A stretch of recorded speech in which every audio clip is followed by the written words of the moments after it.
picks with, like, you know, Senna potentially coming in. I thought we'd see things like the Orianna and the Zir a bit of higher priority, but not going to be the case. Instead, it's going to be the Talia keeping that flex pick open, and I don't think we'll get in this first rotation. I think there's an awful lot of picks you want to go for outside of that, but yeah, I mean, at the moment, it's not looking too dissimilar, to be perfectly honest. Yeah, that was the biggest question looking at the patch. Obviously, there's a lot of speculation in terms of which champions could rise up as other meta priority picks are taken down. Talia remaining that flex pick gives her a lot of agency. Orianna is the pick right now that seems to be on paper one of the strongest just because of the chain buffs she has received this entire year. Yeah, Orianna sliding up people's rankings. Nuke preferring standard control mages in a lot of ways. Feels like the Azirs, the Cassios. Orianna slots right in there most likely. And so this will be, I think, a lot of the focal point for the North American fans watching is if Gory can bounce back from a weak performance and try and get some advantages over Nuke, who will probably be leaning more towards the control mages. Yeah, and as well leaning more towards those team fights, right? You know the BDS likes to try and play for these dragons in the early stages. Having that mage that you can try and use that in those early stages to play for those big team fights is going to be a nice little setup, but looks like he might be going back towards a bit of an aggressive mid lane pick here. Talia jungle confirmed now, and we've got the Cassandra. Now, double flex. They're not going to flex. They both play Yone and they both play Cassante. Okay, so I was aware, but I wasn't sure if they're willing to play the Cassante mid lane. I could see how it would be solid into the Orianna, but I feel like after all the nerfs, not quite as powerful as it once was. Dude, we don't read patch notes in the NA. We can't read. We can talk about patch notes. I appreciate that you've decided, like, the way that you get not flamed for being biased in this cast, you're like, I'm just going to trash everyone. Yeah. I know who I am, all right? And literally is not it. Yeah. I'm surprised to see the Maokai coming back into this, because I know a lot of people are talking about kind of more carry-oriented junglers, but with the Talia as well having a great way clearing the jungle, you're going to be able to pick up the pace, and I think Maokai just might struggle a little bit against the Talia here. So, but it is more Sheo style of, hey, look, I'm going to try and play to stop and shut down and get vision and play more of a facilitator here rather than being a carry myself. And I was just going to say that I think right now, Golden Guardians are obviously drafting themselves into a situation where they have champions that are very strong in specific scenarios outside of Talia, who I think is universally strong. And on the opposite side, for BDS, it's safe, it's stable, it's going to scale well, which is kind of, again, when they were at their best, scaling is what they did. The question now is, what do they bring out from Crowny? And is this a good thing that they're drafting stable, or is it going to be a problem if something like this Yone pops off? Yeah, this is Golden Guardians when they were at their best, kind of bread and butter, taking flex picks, doing interesting things in the draft, and being aggressive with them, having very high combined kills per minute, a lot of three-man roams toward mid lane to kind of key off Gory's aggressive champions, and that was what was kind of lacking in the playoffs. So we'll see if that can bounce back here. On the draft, just in terms of the changes, I know there's a lot of conversation about practice time in Korea. Sure. Where there was this belief that Golden Guardians was going to get way more. I think they showed up like a day or two before. There's very little difference, There's very little difference in scrim time, and this is the first series that we're going to see on this new patch for Worlds, and it might be people taking it a little cautious for their first game going to staples like the Maokai.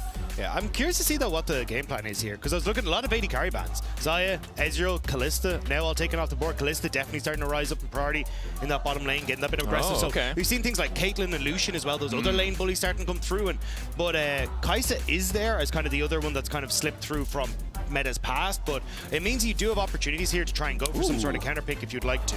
And this is support Amumu for Huhi. One of his kind of pocket picks that he's played a couple times, but not that seen by other teams. Yeah, it was obviously really popular last Worlds, I believe, with MF, but very briefly at the start of the tournament, fell off very quickly. Once people figured out how to play against it, I think it lost a lot of steam, but still overall an impactful pick. You know how powerful the ultimate can be. And to be honest, I like what Golden Guardians are doing with this composition. You have a lot of champions who want to dive into the backline. Kai'Sa can just immediately follow, and we have, we have scale the most quintessentials BDS. And here's the thing, EU fans, I'm gonna tell you right now, if they're gonna win this game, it's taken 30 to 40 minutes. You can come back in 40 minutes. You come back in 40 minutes if the game's still not going. It's not looking good. But Golden Guardians on the other side are going to have to try to blow this wide open, because Crowny is an excellent late game AD carry. If there's anyone on this team you can rely on to carry a game when we get past 2-3 items, it is Crowny. And I think that that's going to be a tall task if Golden Guardians cannot blow this game open. Yeah, Lebrov on his most played from Summer Split, 8 games over Con, grabbing that one, so that's a good look for them. And yeah, this is the most like standard draft you can possibly imagine. Basically, Renekton topside, Maokai jungle, Orianna Sivir, just a Sivir comp with some engage with the Rakan as well. going up against crazy AD focus. The Kai'Sa build that's most popular right now is actually more of a lethality build and not the kind of AP Kai'Sa that you saw before. We'll see where he ends up going because they otherwise are seemingly low on magic damage beyond the Taliyah. Yeah, I mean, it does feel like, though, you've got what you're kind of looking for Golden Guardians, right? They like to try and play around this mid-jungle. You got a super strong mid-jungle you can play for, especially like Orianna. She doesn't really want to try and go for these skirmishes early in the game. Like, I know even when we look at the builds that we're seeing from Orianna, she tends to go more towards like the Luden's Echo Shadow Flame versus what it would have been the more heavy scaling items that we used to see, and like you'd go for a tier item and then you'd kind of become strong at like 2.5 to 3 items. She does come online a little bit sooner, but I think if you're looking at Golden Guardians, trying to play through this mid-jungle seems to be your way forward in this game. Definitely. Feels like that's the case. I think the person that people want to keep their eye on is Adam. That was who, worldwide, people who were kind of talking the most about as an individual player in this series. Even in the LCK, Cloud Templar was talking about him. Wolf likes him. There's a lot of people who like watching his playstyle. And so we'll have to see if he can get some mind games in on Golden Guardians early on. Level 1s for BDS are also pretty crazy compared to a lot of the things that we see more standard in North America. Yeah, she's notorious in scrims for trying anything and everything at level 1. One of the most hated players to scrim against because of it. El Yo-Yo complaining on the E4 podcast earlier this year. Finds it miserable. We'll see if River is in the same situation. The Dive obviously very confident, and Kobe specifically was very confident in River's ability to individually outplay. And certainly when you have a carry jungler like Taliyah, if you want to show off, if you want to individually be the difference maker, this is a champion that can let you do it. But I think it works well against BDS because you know that Shale wants to go towards Sejuani, Maokai, these kind of things. So I think it's a good call here from Golden Guardians. But again, it's as you say, Shale wants to try and get in your face, try and get that vision down in your jungle, and just stop you from being able to interact on the map. So I'm curious to see how BDS get that going here against Golden Guardians. I think it's a really interesting clash of the two jungle styles as well. Just across the board with this team is so many different ways to talk about it, because River is one of the most notorious camp skipping, showing up in your lane level 2 from the most awkward angle possible kind of champions. And Taliyah being a more tempo focused kind of style is something that you do want to get eyes on early, because he'll go for a level 2 flick back on you out of nowhere if any of his lanes have setup, which, you know, a lot of them actually do here. And it's interesting because I think with players like, Malrang not doing as well this year, EU fans have been missing out on a lot of the level 2 psychotic plays. To be honest, like we still get it, but we don't have a quintessential psycho jungler that's very successful in LEC right now. So we'll see if BDS can adapt. But again, I think that teams have clearly decided not to match fire with fire. It is fire versus ice as much as is humanly possible. On the top side, level 2 for Adam, just trying to get this wave pushed in. We'll see how this matchup shapes up as we get later and later into the game. K'Sante obviously just repeatedly nerfed, but still just remains relevant because of how powerful that kit is. Yeah. I think in this situation as well, like the ability for them to try and go for team fights as well is going to be a big one. The K'Sante going to work out well. I think you've got this great setup with like Hui going in, getting that ultimate off, and then trying to set up alongside like River with the flick back. So I think when you come into these fights, it's going to be very difficult for BDS if they're not kind of keeping themselves in check. But Shale starting to make his way in towards the mid lane here. Level 3. Gory has to be a little bit careful. The flash in immediately. Orianna gets some decent damage down. Gory needs to get out of there. Gory's dead. He's going to run for his life, but he has to come back. First blood for the LEC for BDS in the mid lane. I mean, it was only a matter of time, lads. BDS already off to a great start. I could have gone longer than 3 minutes. Matter of time. Jesus, I thought that would be, a little bit slower for us. Gory having maybe some of the same struggles we were seeing in playoffs here, just not tracking where Sheo was. He did that full topside clear and just hadn't gone to the bottom side of the map yet, so maybe a little surprised to see that. And I like the aggressiveness. Just insta-flash W, get that guaranteed CC and kill nice and easy.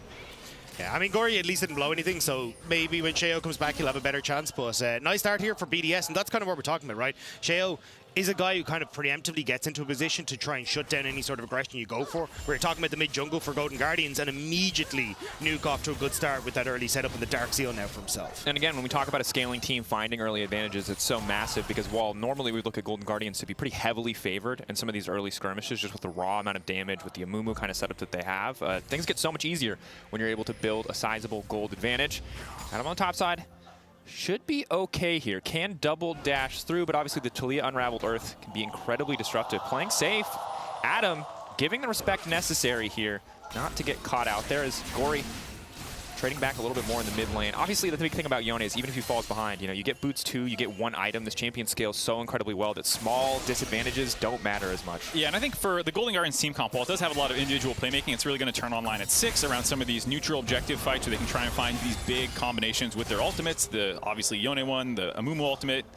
Seeing if you can get some of the gold lead back through there, because if you're just going standard laning and Sheo's finding these kills on and off, you're going to be in a lot of trouble come 15-20 minutes. Yeah, and I think that's where we're going to start to see it, especially like Rift Herald and that kind of stuff at the 8-minute mark. I feel like you've actually got a decent opportunity there for Golden Guardians to try and play off of Yone being strong, Cassante having good opportunities as well. Like, you are up against a Renekton who tends to thrive in those scenarios, but like Orianna isn't going to be that strong at that stage, and I don't even think you're going to get much of an opportunity, to be honest, for Crownie to try and make his way up towards that top side as well. So in its 3v3 scenario, give that edge to Golden Guardians. Certainly. And especially if they're able to get set up first. Right now, Licorice obviously struggling to keep Prio in the lane. The sustain of Renekton early on can be pretty frustrating to deal with. But if Talia's there first, if you get to lay down the Unraveled Earth, so many of Golden Guardians champions just are going to have a hard time approaching these fights. Bottom side of the map. And kind of everywhere, it's really quiet, folks. We had that one gank. People are going to fish for ganks now, but until Herald spawns, I think at 8 minutes, there's just not 2 points on the map really for both sides to play for.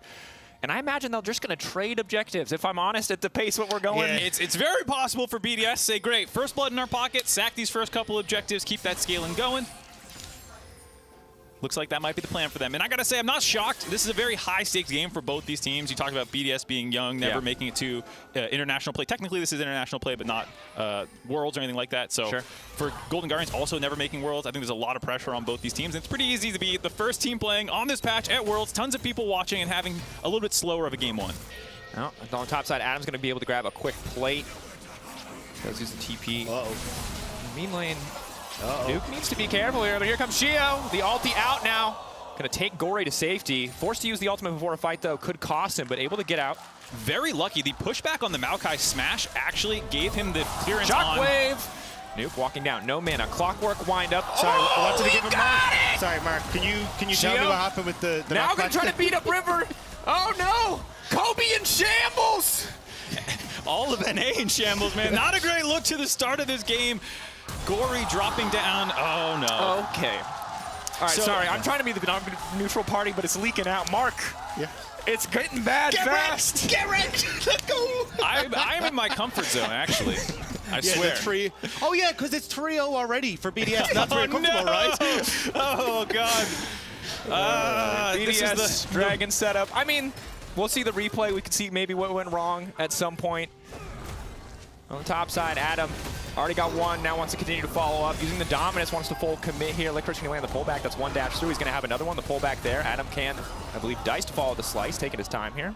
Maybe it has expired. And Licorice going to be able to make it out, but forced to use the ultimate as well, so. Still huge for BDS in this early game. We're talking about the scaling. We're talking about, oh, let's see if they can get to 20 minutes. Well, they can also just kill everyone and get the neutral objectives themselves. Here, Gory, I was talking about the Arcane Smash, moving him out of range so that the Yone ultimate could still go off, and then Sheo's W follows him in range. But I didn't think afterwards Gory would just walk back up and die with his flash up.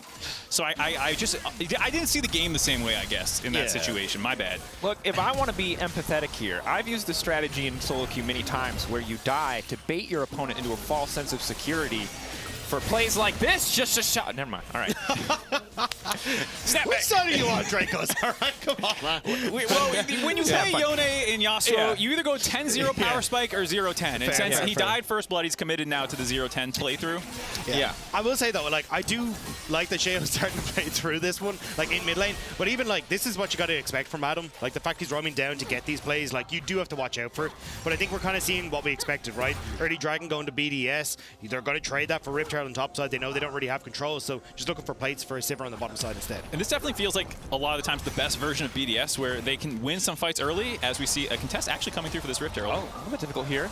Licorice, no ultimate. River going to throw back with the Unraveled Earth. They just got the damage. This deal comes out. Down goes the jungler. Top laner next on the list. Flash out to safety, but in goes Adam, culling the meek here. Oh, baby, he's been to Denmark. He knows what licorice tastes like, and it tastes good. Do you need a hug, Mark? No. Are you okay? No. Is it all right? Lull them into a false sense of security. Lose one game to give them false hope. It's these old CLG meme classic image. Yeah, and I mean, I think ultimately for BDS fans, they can rejoice a little bit because BDS are playing a lot of what made them so successful in spring. They're steady, they're scaling, they're still making plays in the early game. They're still focused on getting these objectives. and they're showing up individually, which across the board is the perfect checklist you want. And for Golden Guardians fans, I think it's probably frustrating because what you believed, if you believed in Golden Guardians, was we weren't going to get playoff GG. We were going to get the refined version. It was going to work out. Hold that thought. Here is who he's coming along to the bottom side. And Mumu going in. There's just no way Crownie gets out. He's got the cleanse. River now coming through as well. The kill. Getting donated over to Stixie. Does that feel good, Mark? I had to get it out. I don't know how many more of those I'm getting, dude. I got to put like 10 kills of energy into that one. I mean, look, it's a good setup. Crownie overextended, but I mean, Sheo absolutely on form in this one. Like, this is kind of the Sheo that we got in spring that made us so hyped from coming in. Didn't get to see it as much towards the end of the year, but we got to see inklings of it at the end of season finals, and now again showing up massively here, getting that steal, setting up the kills. Sheo is on form coming into today. Yeah, and it's a nice punish kill on the flip side of the map, finding Crownie slightly overextended, trying to get some turret plate damage down after winning on the top side. So it's a nice consolation prize, but at the end of the day, the fact that you get the Rift Herald taken away after Golden Guardians had committed time to that, you get the kills, everything is going so well for them on the top side, and it was one of the parts of the map that I think was the most contentious when you heard people talking about how you thought it would go. Is Adam a genius or is he crazy? You know, which of the two is that? Sheo, how great is he when he has to play around topside so much? And so far, everything's come up exactly how BDS wants, controlling Gory in the early game.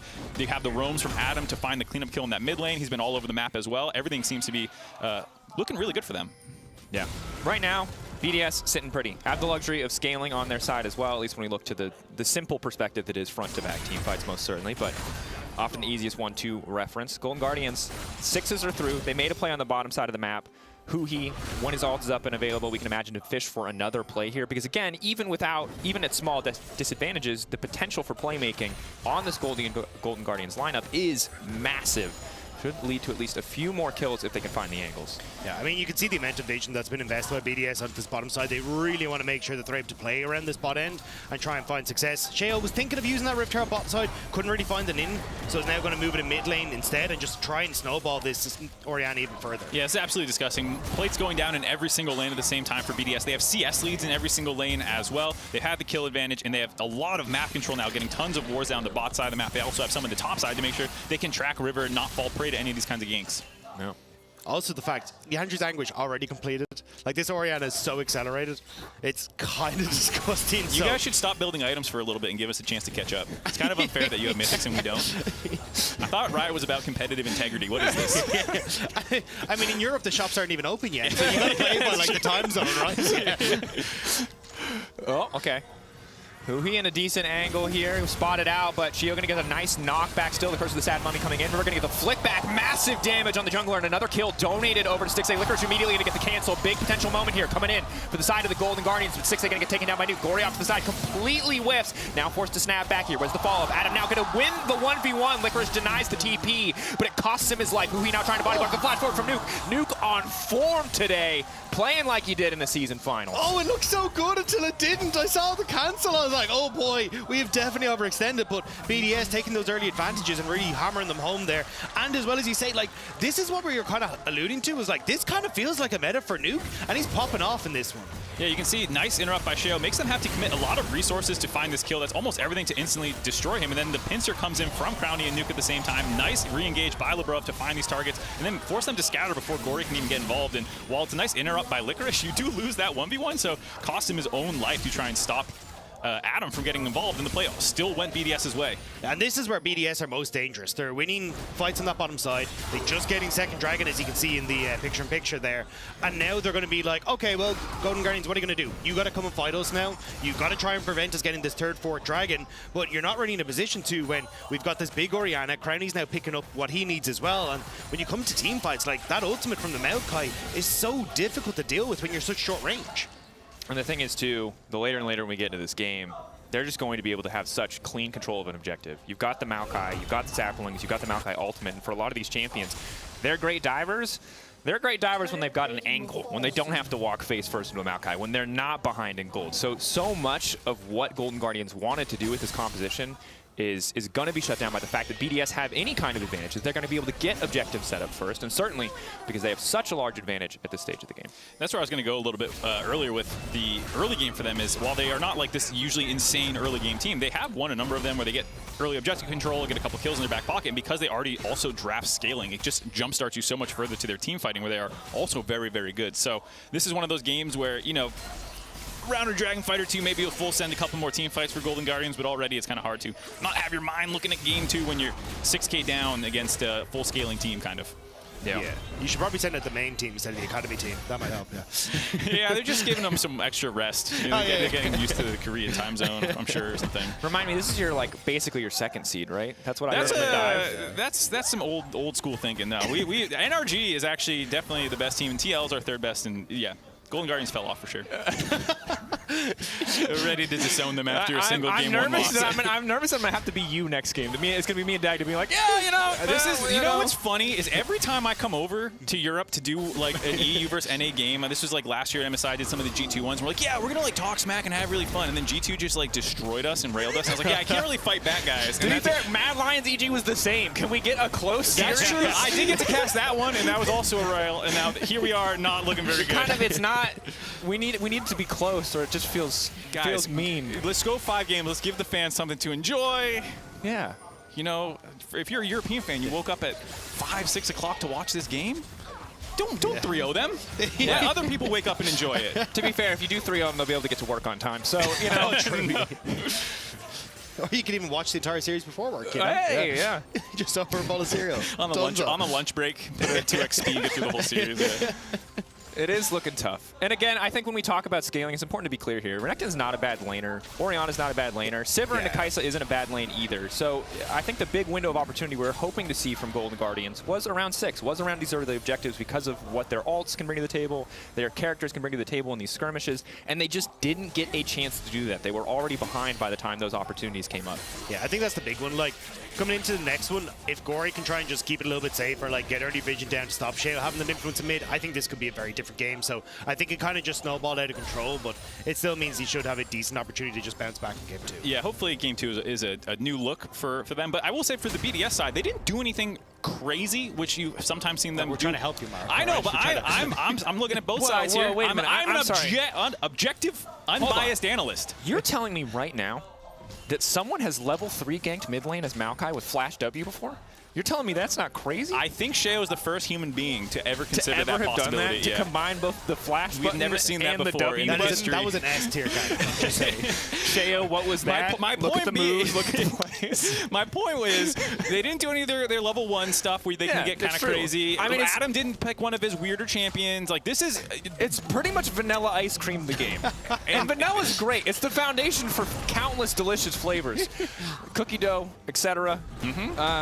But yeah, I know what you're saying. And I think that for Golden Guardians, the concern here for me, if I'm a Golden Guardians fan at this point, is this feels like a Golden Guardians kind of composition, and when this hasn't worked, what else do you have? Is this just a first shot, a Hail Mary, like let's try something weird, or is this what has been working in scrims? Generally speaking, Golden Guardians are a very diverse team. They can play multiple play styles. They have different champions, and so I don't think that this is like a one shot, this is all we got. If this fails, then we're just going to run it back 2 more games, and this is all we can do. So this is a bread and butter kind of composition with a lot of heavy dive and focus on engage. Sure. But to be fair, like we said, in playoffs, they were struggling, and it was Gory who was getting beaten up a little bit in some of these series. So it is concerning to see in the first game that he is running into that problem. He is someone who has had some problems, you could say, potentially with choking in some high-pressure situations, both in the PCS a long time ago, in some finals, as well as now that there was pressure on them in summer, losing in some of these series. I also think it's like, because you end up with that much mid-pressure coming through from BDS, it kind of shut down the person I was really excited for in Golden Guardians, which was Huhi. Like, Huhi's been so good at like roaming mid, making early plays, like getting out onto the map, but it feels like we just haven't really had a chance. I mean, he was first All-Pro team as well, right? Like, I was expecting to see a lot of movement out from him, but I think with Brownie and Labrov having a ton of push and bot, and then just how poorly mid has gone, it feels like kind of the early setup that Golden Guardians have been successful with hasn't been there. Yeah, and I think that because the lanes fell behind so soon, they just had prio across the board. I mean, Adam got so many plates, 4 or 5, I think, at the end of the day. And at this stage, you can't really move on the map. It's going to cost you so much in terms of just raw gold value. And for BDS, they don't need to do anything fancy at this stage of the game. They've got pressure where they want it. They can set up for objectives first. If they play it slow and take their time and are diligent about vision control, it's very hard for Golden Guardians to find an angle. And correct me if I'm wrong, but generally speaking, BDS was not the team to burger flip Barons from ahead and throw 10K gold leads. No, I'm real sorry. No, that's not how it goes. Do I got any... So see the 3 dragons that are at the top, that's their game. They're just going to go and fight you, dragon, and then it's like, yeah. I'm sorry, man. I think they'll throw. No. No. That's okay, man. Look, sometimes in game Look, you one, get 'em in game bread two. and butter Yeah. compositions You got become us. mom spaghetti compositions very soon, you know? Yeah. Maybe just a little nerves. Just got to get it out. I mean, clearly you just need to ban Renekton, Maokai, Orianna, Sivir, and Rakan in game 5. Yeah, sure. Game And that's what your 5 bans are for, really. Yes. The exact That's composition they played you're, last you're a time. former coach. That's how drafting works in League of Legends. You just ban what... According to Reddit, absolutely. The thing that won was the problem, so you should have banned that instead of whatever opportunity cost is. I've never heard of that. It always feels just on the cusp of personal with you, Mark, and I enjoy that immensely. It's like, are you referencing something? Specific? Adam pulled back, but he's a beefy boy, and in come the Cats. And GG just going to get shredded through his sticks on the backside. Instantly, LeBron goes in, the shockwave combo. BDS from start to finish taking control of this game, doing it in style now. As they break into the base of the Golden Guardians. This could just be the end. Are we going to get a Dancing Herald? Probably not. It's got 90 HP. But the fact that I had to ask that question says a lot about this game one. I think they're going to go for it, though. Dancing Herald. I got to say, this is a statement. No. This is a statement. It's gone. All right. And It's still a statement game. At least it's post 20 minutes, all right? BDS At least it's something. striking first in the World Qualifier Series. Are you awake, Europe? It's the time to be alive! Doubters! You can still doubt. It's only game one, but we're feeling it here. We woke up 4 a.m., but damn, we're awake now. I'll tell you that much. Except for Mark. Mark is sad. But Nah, I'm chilling, dude. That was a great game. I had a lot of fun watching that one. BDS coming out game one, guns firing, feeling good. Woohoo! Yeehaw, partner! Yeah, they definitely they did some work in that game. I gotta say, Shale looked incredible. Yeah. I think the mid lane match